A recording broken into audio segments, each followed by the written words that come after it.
If you're building out your first SaaS product, in this video I'm going to teach you how to become your own product manager when you have no resources and you're just starting out and you want to make a good product. Now, to get started, let's talk about what are product managers and what do they do. You know, if you look at all high-tech companies, they all have these product managers that handle everything around the product. Now, this job differs from one company to another. It's a whole other story and each company sees it differently. Let me tell you the way we see product managers and how it's working out in our company. So the first thing that product managers need to do is talk to customers, analyze the market, and analyze customer feature requests in order to understand what they need to build. The second step would be to build a product roadmap based on the features they got from the customers, from the feature requests, and show it up in a way that is very visual, exactly when we're going to build what, how long it's going to take, how complex it's going to be, if we're building a few things in parallel, exactly how it's going to look like, and this is your product roadmap. The third part, once we have the roadmap, the product managers need to build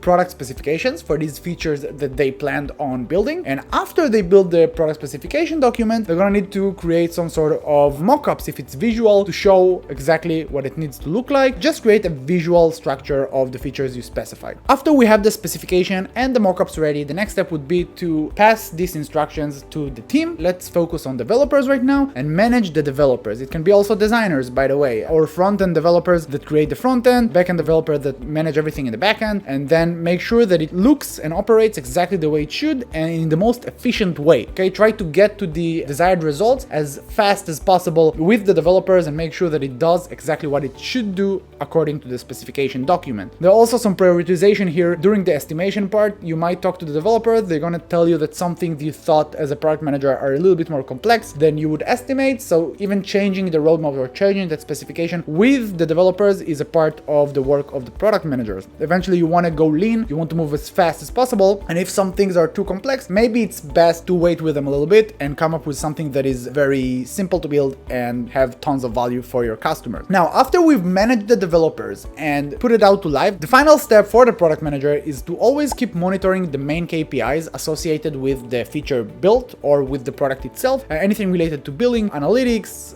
usage of the product. You really want to make sure that customers are actually using what you built in the most ideal way. So if you need to tweak certain small features within the product you build, you always keep doing that. So that's also job of the product manager as we see it. Again, just to kind of summarize it, analyzing the market and collect customer needs, then building a roadmap out of it, of main features, then for each feature creating a specification document, then you want to create mockups for this specification document, then manage the developers to build it, and eventually track the KPIs, make sure we are on top and always optimizing towards activation and usage of the product. So this is how we see it. Again, it might be different from one company to another. Now, when you're just starting out, of course, you cannot afford a product manager unless, you know, you get funding. But in this channel, we talk mostly about how to start as solopreneurs or how to start as bootstrap companies or self-funded companies. And in case that's where you start, there's a good chance you're not going to be able to afford a product manager's salary. So in this video, I'm just going to cover how we do this and how I suggest you do this if you're just starting out. It's important to mention that everything that I say here might be super overwhelming and it might be too much for you if you're just starting out, but don't worry, I'm going to simplify it for you. Luckily for you, we also have tons of other videos that I'm going to mention in this video are going to help you tackle each step of the way when you should. So don't worry about it. Don't know everything yet. It's completely fine. And also subscribe because we have tons of related content around it. If we go back to the first step, kind of the market need, let's talk about how to know what you want to build. Now, if you're watching this, there is a good chance you already know what you want to build, what's the product you want to build. It's important that you validate it. If you are not sure how to validate it, we also have videos about it. I'm not sure, but if we do have, I'm going to link it somewhere here. And it's important to make sure that the product is actually a real need and not just something you imagine that people need.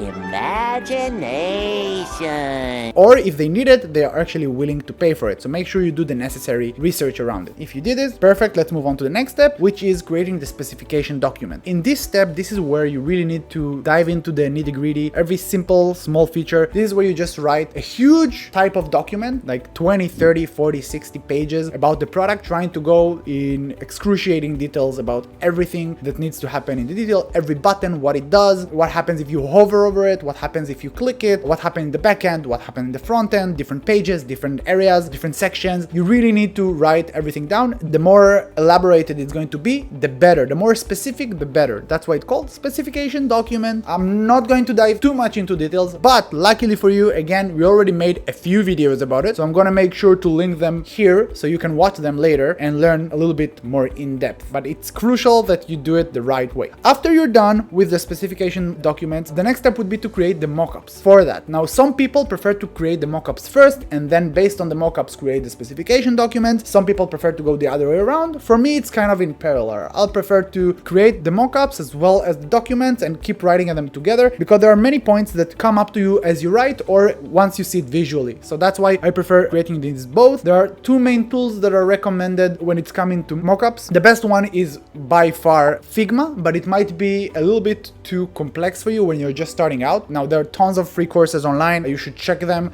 There is one, the UI UX course by Google. You can check it out. It's free. It's very good and it's going through Figma. There are also tons of free ones on YouTube, or you can pay like $10 on Udemy and get like a full course on Figma, and it's free. It's a free tool. So you should definitely check it out. If you don't want to start with that, good alternative, which might cost a little more, but it's still a good alternative, is to use a tool called what's its name? Balsamiq. So it's a wireframing tool, and it's a tool to create mockups, but very basic, like black and white, clear elements, like button, all the button looks the same. So it's very simple, but you can use this tool to kind of have the general idea of the app in a very simple way. Then once you have the mockups ready, you can find a designer on Fiverr or something, pay him to take these wireframes and turn them into designs, like actually design the app. I'm not sure if that's something I would recommend at the beginning, but if you really have no sense of design at all and you don't want to do it yourself, then go for it. Another good recommendation is you can build a built-in design systems. For example, we in Shopify, we use Polaris, which is a design system built by Shopify, a UI kit. There are also other websites where you can buy those and use them. We had one called Creative Team, I think. It's a website where you have tons of these. So you can definitely build something that is ready and then just use all the components when it's necessary. Let's say all the buttons are the same. So in most cases, you have like a primary button or a secondary button or like an error type of message and a loader and a bunch of other things. Okay, but it's better if you try not to invent anything and look at other apps, the way they do it, and just use a pre-made UI kit. Okay, again, to learn about how to create these mockups, I'm not sure we have a video about it, but if you do want us to make a video about it, just comment in the comment section below Figma and I'll make sure we have a specific video just about it, just for you. We can talk about UI kits as well and a lot of other things related to mockups. We can also talk about Balsamiq. So if it's something that you find interesting, please write in the comment section below either Balsamiq, mockup, Figma. I'll make sure to create a content around it. So once we have the specification document and we have the mockups, and again, I'm trying to simplify things for you when you're just starting out as a product manager. All you want to do, again, understand what you want to build, create some sort of a basic like description of the product, again, in details, then create the mockups for it. The next step would be to find developers. And again, this is how you do it on your own completely. I'm not talking about having an external product manager. This is how you do it as the founder. You need to know what the product is all about. You need to know what it's going to look like. The next step is you need to manage the developers. The next step would be how to find developers. Now, we usually use a platform called Upwork to get started. You would like to go through the specification documents and the mockups with the developers,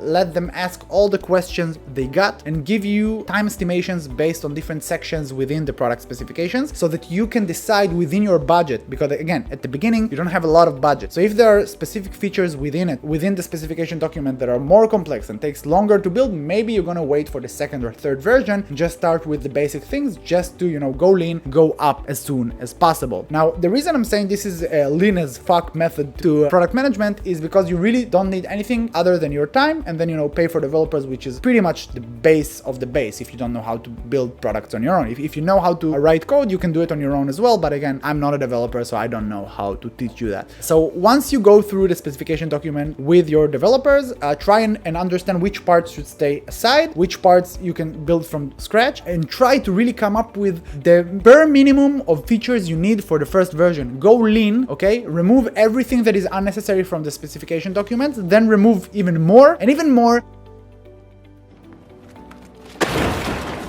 and stay with the basic features that are a must to get started, and then get like a budget estimation for that and start building. Everything else can wait. Go with the leanest version of the product possible. If you're not ashamed in your product when it goes live for the first time, then you build too much. Shame on you.